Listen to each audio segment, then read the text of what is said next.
ಜನ ನಮಗೆ ಸಂಸದರು ಒಂದು ಸಾಲ ನೆನಪು ಮಾಡ್ಬಿಟ್ಟು ನಾನು ಮುಗಿಸ್ತೀನಿ ಭಾಷಣ.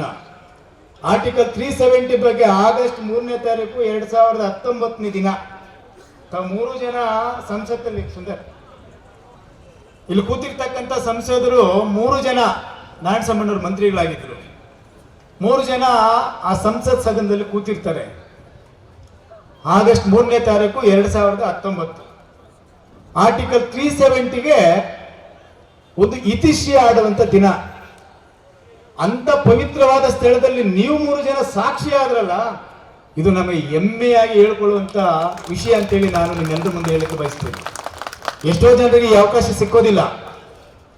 ಒಂದು ದೇಶಕ್ಕೆ 2 ಸಂವಿಧಾನ 2 ಪ್ರಧಾನಮಂತ್ರಿ ಬೇಡ ಅಂತೇಳಿ ಸಂವಿಧಾನ ಕೊಡುವಂತ ಸಂದರ್ಭದಲ್ಲಿ ಬಾಬಾ ಸಾಹೇಬ್ ಅಂಬೇಡ್ಕರ್ ಅವರು ಶೇಖ್ ಅಬ್ದುಲ್ಲಾಗೆ ನಾನು ಪ್ರತ್ಯೇಕವಾದ ಸಂವಿಧಾನ ಬರ್ಕೊಡಲ್ಲ ಅಂತ ಹೇಳಿದಾಗ ನೆಹರು ಅವರು ಬರ್ಕೊಡ್ತೀರ ಹೋಗ್ಲಿ, ಮಹಮ್ಮದ್ ಜಿನ್ನಾ ಅಂತ ಹೋಗ್ಲಿ ಬರ್ಕೊಡ್ತಾರೆ ಅಂತ ಹೇಳಿದ ಮೇಲೆ ಮಹಮ್ಮದ್ ಜಿನ್ನಾ ಅವರು ಬರ್ಕೊಟ್ರಲ್ಲ ತಾತ್ಕಾಲಿಕವಾಗಿ ಸಂವಿಧಾನವನ್ನ ಶೇಖ್ ಅಬ್ದುಲ್ಲಾ ಅವರಿಗೆ. ಆವಾಗ 1948ರಲ್ಲಿ ನಾನು ಪ್ರಧಾನಿ ಅಂತೇಳಿ ಸ್ವತಃ ಘೋಷಣೆ ಮಾಡಿಕೊಂಡ್ರು ಶೇಖ್ ಅಬ್ದುಲ್ಲಾ ಅವರು. ಅಂತ ಆರ್ಟಿಕಲ್ 370 ಈ ದೇಶದಲ್ಲಿ ಒಂದೇ ಸಂವಿಧಾನ ಉಳಿಬೇಕು, ಒಂದೇ ಪ್ರಧಾನಮಂತ್ರಿ ಇರಬೇಕು, ಒಂದೇ ಧ್ವಜ ಇರಬೇಕು ಅಂತೇಳಿ ತೀರ್ಮಾನ ಮಾಡಿ ಅವತ್ತಿನ ಗೃಹ ಮಂತ್ರಿಗಳಾದಂತ ಅಮಿತ್ ಶಾ ಜಿಯವರು ಹೇಳುವಂತ ಸಂದರ್ಭದಲ್ಲಿ ಸಾಕ್ಷಿಯಾಗಿ ಅದಕ್ಕೆ ಮತವನ್ನ ಹಾಕುವುದರ ಮೂಲಕ ಅದನ್ನ ತೆಗೆದುಹಾಕಿದ್ರಲ್ಲ, ಅದಕ್ಕೆ ಸಾಕ್ಷಿ 3 ಜನ. ಇಂಥ ಪವಿತ್ರವಾದ ಹೆಸರು ತಗೊಳ್ಳಕ್ಕೆ ಬೇರೆ ಯಾರ ಕೈಲಿ ಸಾಧ್ಯನೇ ಇಲ್ಲ. ಮತ್ತೊಂದ್ಸರಿ ಮರುಕಳಿಸೋದಿಲ್ಲ, ಯಾಕಂದ್ರೆ ತೆಗೆದುಬಿಟ್ರು.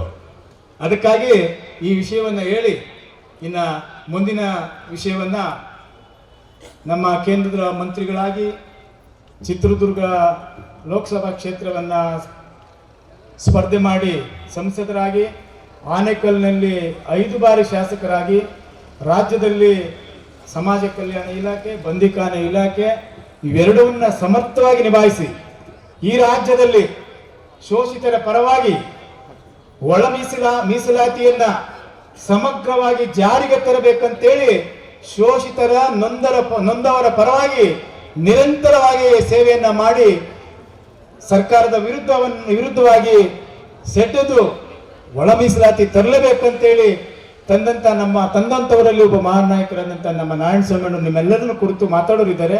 ಶಾಂತಿ ರೀತಿಯಲ್ಲಿ ಕೇಳಬೇಕಂತೇಳಿ ನಿಮ್ಗೆಲ್ಲರಿಗೂ ಧನ್ಯವಾದ ತಿಳಿಸಿ ನನ್ನ ಮಾತಿಗೆ ವಿರಾಮ ಕೊಡ್ತೀನಿ. ಜೈ ಭೀಮ್, ಜೈ ಬಿಜೆಪಿ, ಜೈ ಕರ್ನಾಟಕ ಮಾತೆ.